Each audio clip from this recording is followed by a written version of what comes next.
10월 2일 수요일 KNN 뉴스아이 시작합니다. 평소에도 차량 정체가 심한 부산의 한 도로가 최근 그야말로 주차장을 방불케 할 정도가 됐다는데요. 황당하게도 한국도로공사가 정체를 해소하겠다며 차선을 하나 더 그린 이후로 문제가 시작됐다고 하는데요. 이민재 기자가 현장을 다녀왔습니다.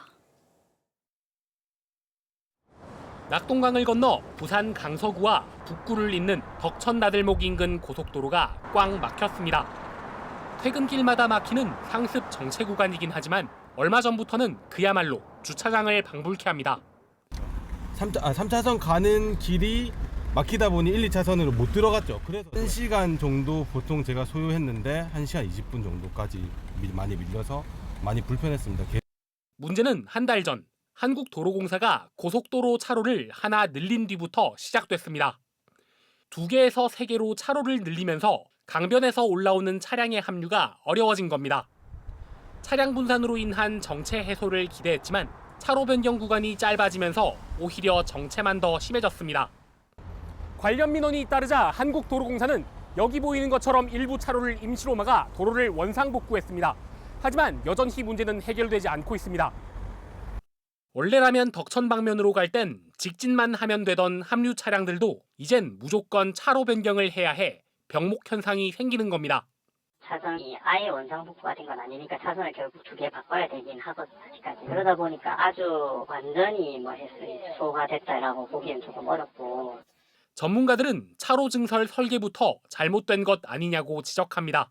합류되는 지점에서의 정체를 지금처럼 이렇게 심각하게 일어나는 것들에 대해서는 생각을 조금 못하신 것 같아요. 일단 다시 원점에서 검토를 해야 되는 게 필요하고 필요 조치가 있다 그러면 연구를 좀 해봐야 될 것 같습니다. 고질적인 덕천나들목 정체를 해소하겠다며 한 공사가 아무런 소득 없이 원상복구된 상황. 탁상 행정에 세금은 세금대로 들어가고 시민 불편은 불편대로 남았습니다. KNN 이민재입니다. 몇 년 전 부산시가 내놓은 수륙 양용 투어버스 사업은 선정업체와 경쟁업체 간의 법정 공방으로 그동안 지지부진했는데요. 경찰 수사로 새로운 정황이 밝혀지면서 내년 초에는 시범 운행이 가능할 걸로 보입니다. 하영광 기자가 취재했습니다. 땅과 바다를 오가는 수륙 양용버스입니다. 부산시가 새로운 해양관광 콘텐츠로 추진하고 있는데요. 지난 2022년부터 운행을 했어야 하는데 아직도 준비 중에 있습니다. 어떤 일이 있었던 걸까요? 사업자로 선정된 업체에 대해 경쟁업체가 특혜와 기술 탈취 의혹을 제기했기 때문입니다. 법원은 지난해 11월 특허 소송에서 경쟁업체에 손을 들어줬습니다. 수륙 양용버스 사업이 좌초될 위기였는데 새로운 정황이 나오며 상황이 뒤바뀝니다.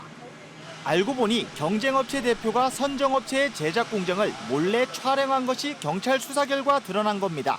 저희 공장을 방문해서 몰래 사진을 찍어갔고요. 그 사진을 역설계해서 특허 출연했습니다.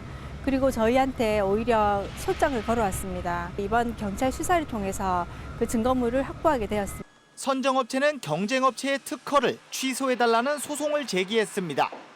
하지만 경쟁업체는 오히려 자신들이 기술을 뺏겼다며 재판 과정에서 관련 혐의를 소명할 것이라 답했습니다. 다음 달쯤 결론이 나올 예정인데 특허가 취소된다면 수년간 끌어온 논쟁이 일단락될 전망입니다. 경쟁업체가 제기한 특혜 관련 소송도 부산시가 모두 승소하며 선정업체에 힘을 실어주는 모양새입니다. 수륙 양용버스는 내년 2월 시범 운행을 시작할 계획입니다. 판결 한 8번 정도 받은 그런 소송건이 있어서 좀 늦어졌고 새로운 규제들을 충족시켜 나가는데 시행착오가 있어서 좀 지연된 측면이 있고 저희가 이런 부분들을 다 충족시켜서 내년 2월에는 시범 운행이 가능하도록 할 예정입니다. 수륙 양용버스가 투입될 수상 구간은 영화의 전당 앞 등 수영강변 4km 일대가 유력합니다. KNN 하영광입니다. 부산국제영화제가 오늘 개막을 시작으로 열흘간의 일정에 들어갔습니다. 지난해 내홍을 딛고 안정을 되찾은 영화제의 성공적인 재기에 관심이 쏠립니다. 김건영 기자입니다. 선선한 가을바람과 함께 부산에 또다시 영화의 바다가 열렸습니다.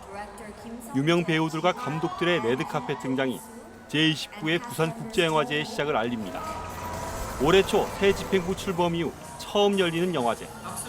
정부 예산 절반 삭감과 영화 산업 침체라는 두 악재를 뚫고 내용은 더 알차졌습니다. 5개 극장, 26개 상영관에서 63개국 270여 편의 작품이 선보입니다. 집행 현장이 공석이잖아요. 근데 그럼에도 불구하고 외형적으로 봤을 때도 정상적으로 진행이 된다. 이제 그렇게 보여지기 위해서 최선을 다했습니다. 개막작은 넷플릭스가 만든 사극 영화 전란입니다. 박찬욱 감독이 제작 각본을 맡고 김상만 감독이 메가폰을 잡았습니다. 부산국제영화제가 온라인 동영상 서비스 OTT 영화를 개막작으로 삼은 건 처음입니다. 부산영화제 개막작으로 돼서 이렇게 또 오랜만에 영화제에 찾게 돼서 너무 행복합니다. 감사합니다. 유명 영화인들을 직접 만날 수 있는 다채로운 행사도 여전히 풍성하게 열립니다. 이곳 영화의 전당에선 이번 주말까지 모두 30번에 가까운 오픈 토크와 야외 무대 인사가 계속 이어집니다. 해운대가 아닌 부산 여러 곳에서도 잠시나마 영화제를 즐길 수도 있습니다. 다대포 꿈의 낙조 분수 등 다양한 개성을 품은 시내 8곳에서 영화를 상영하는 동네방네 비프가 4년째 동네방네를 영화로 이어갑니다. KNN 김건영입니다.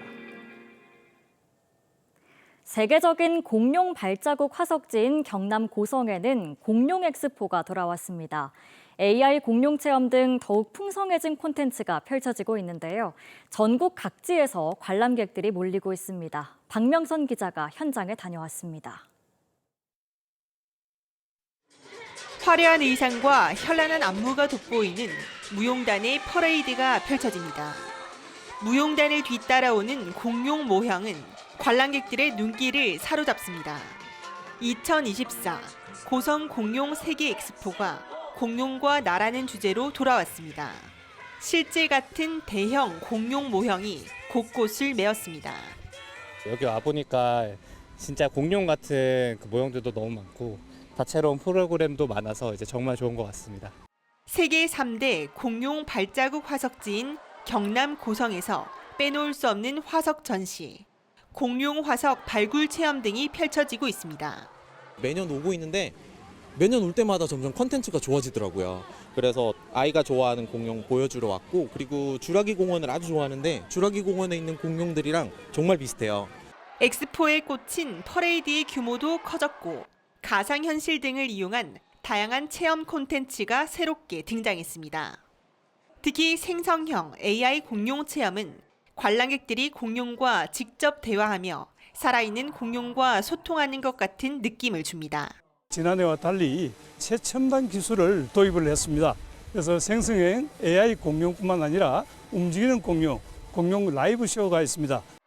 특별 기획 전시로 스피노사우루스 진품 화석 8점과 희귀 파충류 등을 공개했으며 폐가전제품을 활용한 재활용 체험도 함께 운영되고 있습니다. 두 고객층인 어린 애들은 말할 것도 없고 아이들은 말할 것도 없고 학부모들 그리고 또 어른들 같이 와서 즐길 수 있는 그런 하나의 행사를 마련을 했습니다. 성공적인 축제로 자리 잡은 고성 공룡 세계 엑스포는 다음 달 3일까지 이어집니다. KNN 박명선입니다. 양산 인구 3분의 1이 살고 있는 동부권역 웅상은 서부권과 격차가 큽니다. 동서 불균형 해소를 핵심 시책으로 추진하는 양산시가 균형 발전을 위한 비전을 밝혔습니다. 이 소식은 김동환 기자가 보도합니다. 양산 웅상 지역은 시청 소재지인 서부권에 비해 소외감이 큰 지역입니다. 지난 3월 지역 유일의 종합병원이 문을 닫으면서 의료 환경은 더 열악해졌습니다. 양산시는 공공의료기능 강화를 위해 웅상 보건지소의 보건소 승격을 추진해 내년 1월부터 승격 운영됩니다. 재활 물리치료와 결핵실 등이 신설돼 진료 기능이 강화됩니다.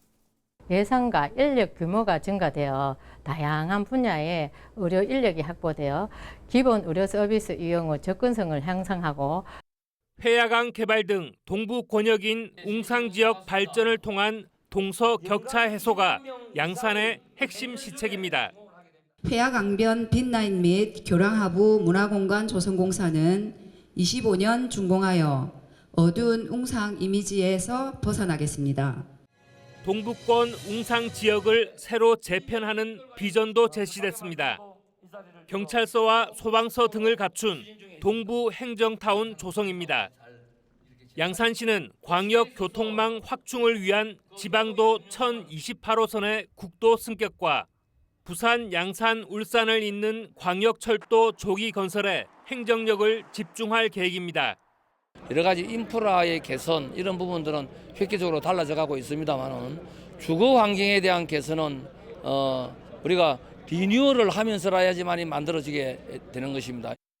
양산시는 회화강 르네상스 비전 추진과 함께 동서 균형 발전을 통한 웅상의 발전을 장기적으로 추진할 계획입니다. KNN 김동환입니다. 부산지법 동부지원 민사 2부는 기장어민 470여 명이 한수원을 상대로 제기한 고리원전 온배수 피해 보상 관련 소송에서 감정액 60%와 연 5%의 지연이자를 어민들에게 지급하라고 선고했습니다.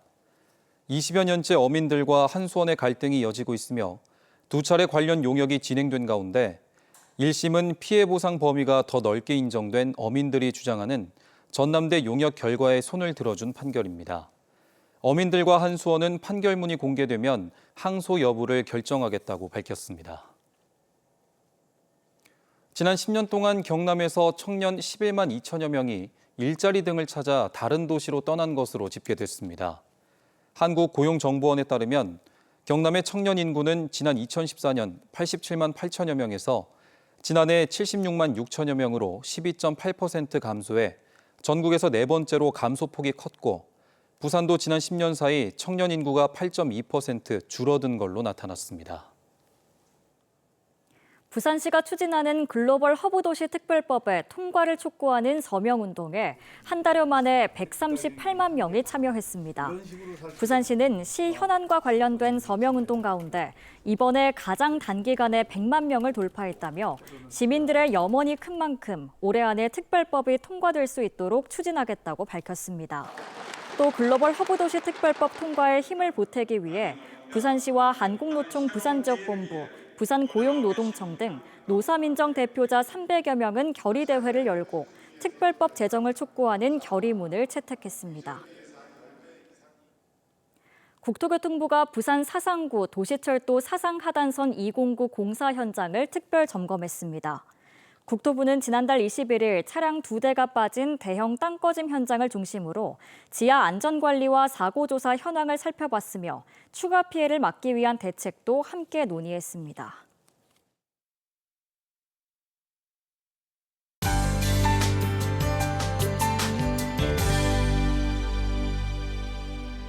오늘 아침 거창은 7.8도까지 떨어지며 올 가을 들어 가장 낮은 기온을 기록했습니다. 개천절인 내일은 아침 기온이 오늘보다 약간 높겠지만 낮 기온은 20도 선에 머물며 오늘보다 선선하겠습니다. 현재 태풍 끄라토는 매우 강한 세력으로 대만을 통과하고 있는데요. 이후 차츰 세력이 약화되면서 우리나라에 직접적인 영향을 줄 가능성은 줄어들었습니다.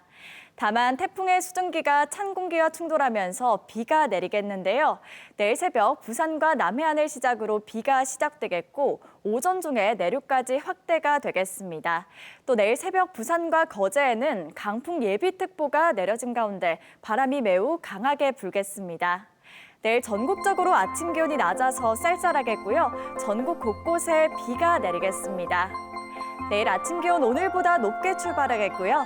낮 기온은 진주가 19도로 오늘보다 낮겠습니다. 경남 중부 지역의 낮 기온은 창원과 밀양이 20도, 함안은 19도가 예상됩니다. 낮 최고 기온 부산과 양산, 김해가 모두 21도 보이겠습니다. 해상으로는 풍랑특보가 내려진 가운데 물결이 매우 거세게 일겠고요. 해안으로는 너울성 파도가 매우 거세게 일겠습니다. 비는 모레 오전까지 내리겠고요. 다가오는 주말부터 월요일까지는 낮 기온이 다시 반짝 오르겠습니다. 날씨였습니다.